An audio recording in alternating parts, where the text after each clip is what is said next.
আসসালামু আলাইকুম রহমতুল্লাহ। আশা করি আপনারা সবাই অনেক ভালো আছেন। আজকের এই ভিডিওটা অনেক গুরুত্বপূর্ণ। দেখুন, আপনি চ্যানেলে মনিটাইজ পান অথবা মনিটাইজেশনের জন্য আপনি অ্যাপ্লাই করতে যাচ্ছেন, ঠিক আছে? আজকের ভিডিওতে দুইটা ভুলের কথা বলবো। যদি আপনি দুইটা ভুল আপনার চ্যানেলে করে থাকেন তাহলে কিন্তু আপনি মনিটাইজ পেয়ে যান, তারপরেও ইনকাম করতে পারবেন না। আর যদি আপনি মনিটাইজ না পান তাহলে আপনি মনিটাইজেশনের জন্য যখন অ্যাপ্লাই করবেন আপনি মনিটাইজ পাবেন না, আমি গ্যারান্টিতে বলছি। আচ্ছা দেখুন, এই দুইটা ভুল একদম সংক্ষিপ্তে আমি আপনাদেরকে বিস্তারিত বলে দেওয়ার চেষ্টা করব। প্রথম যে ভুলটা আপনি করছেন সেটা হচ্ছে আপনার চ্যানেলে অনেকগুলো ভিডিও রয়েছে, অনেক অনেক ভিডিও আপলোড করতে পারেন আপনি, ঠিক আছে? সেক্ষেত্রে আপনি যখন বিভিন্ন ধরনের যে ভিডিও আপলোড করছেন, অনেকগুলো ভিডিও আপনি ডিলিট করে দিচ্ছেন। আপনার চ্যানেলে অনেকগুলো ভিডিও রয়েছে, তার ভেতরে প্রায় ভিডিও যদি আপনি ডিলিট করে দেন তাহলে কিন্তু আপনার চ্যানেলের মনিটাইজটা কিন্তু আপনি পাবেন না, বা আপনার চ্যানেলটা একদম ডাউন হয়ে যাবে। কারণ ভিডিও ডিলিট করে দিলে আমরা সবাই জানি ওয়াচ টাইম কমে যায়। আপনি ওয়াচ টাইম কমে যাওয়ার কারণে আপনি কিন্তু অ্যাপ্লাই করতে পারবেন না। আবার আপনাকে পুনরায় ভিডিও আপলোড করতে হবে কষ্ট করে, তারপরে কিন্তু 4000 ঘন্টা প্লাস যখন হয়ে যাবে তখন কিন্তু আপনি অ্যাপ্লাই করতে পারবেন।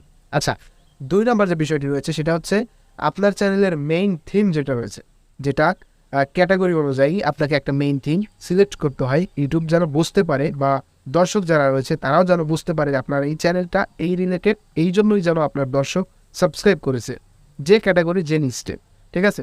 এবার আপনি যদি ফেসবুক রিলেটেড ভিডিও আপলোড করেন তাহলে আপনার যে অডিয়েন্সগুলো রয়েছে ফেসবুক রিলেটেড ভিডিও দেখতে কিন্তু তারা আগ্রহী।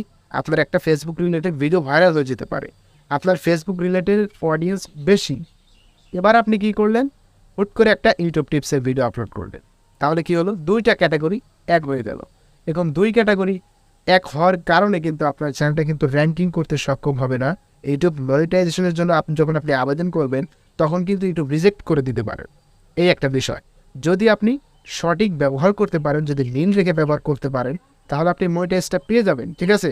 কিন্তু আপনার যে অডিয়েন্স যারা রয়েছে তারা কিন্তু আপনাকে কখনো সাপোর্ট করবে না, ঠিক আছে?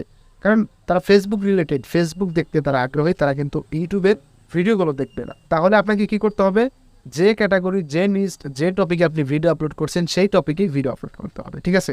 আবার যদি আপনি ইউটিউব টপিকের ভিডিও আপলোড করতে করতে ইউটিউব টিপস অ্যান্ড ট্রিক্স দিচ্ছেন আপনি আপনার চ্যানেলে, সেক্ষেত্রে হঠাৎ করে আপনি যদি ক্যাটাগরিটা চেঞ্জ করে দিয়ে যদি আপনি ওখানে ইসলামিক ভিডিও বা গান গজল আপলোড করেন তাহলে কিন্তু ওইখানে আপনার ওই যে টেকনোলজি যে অডিয়েন্সগুলো রয়েছিল সেগুলো কিন্তু আর থাকবে না। আপনার চ্যানেলটা ইনঅ্যাক্টিভ হয়ে যাবে, আনসাবস্ক্রাইব করে দেবে সবাই, ঠিক আছে? এটা কখনোই করতে হবে না। এই দুইটা ভুল, মনিটাইজ পান অথবা না পান, এই দুইটা ভুল কিন্তু অনেক গুরুত্বপূর্ণ। তাই আপনি চেষ্টা করবেন সবসময় সঠিকভাবে পর্যালোচনা করার জন্য আপনার চ্যানেলটা যেন সম্পূর্ণ সেফ থাকে, আপনার চ্যানেল থেকে যেন আপনি ইনকাম করতে পারেন, সমস্ত ক্রাইটেরিয়া মেন রেখে যেন আপনি মনিটাইজেশনের জন্য অ্যাপ্লাই করতে পারেন, তাহলে কিন্তু আপনি সব কিছু সম্ভব করে নিতে পারবেন আপনার হাতের মুঠোয়, ঠিক আছে? তো আজকের ভিডিওটা কেমন লাগছে জানি না, যদি ভালো লেগে থাকে লাইক করবেন, কমেন্ট করে আপনার মতামত জানাবেন, ঠিক আছে? চ্যানেলে নতুন এসে থাকলে চ্যানেলটি সাবস্ক্রাইব করবেন, পাশের বেল আইকন অন করে দেবেন। দেখা হবে নেক্সট ভিডিওতে। আল্লাহ হাফেজ।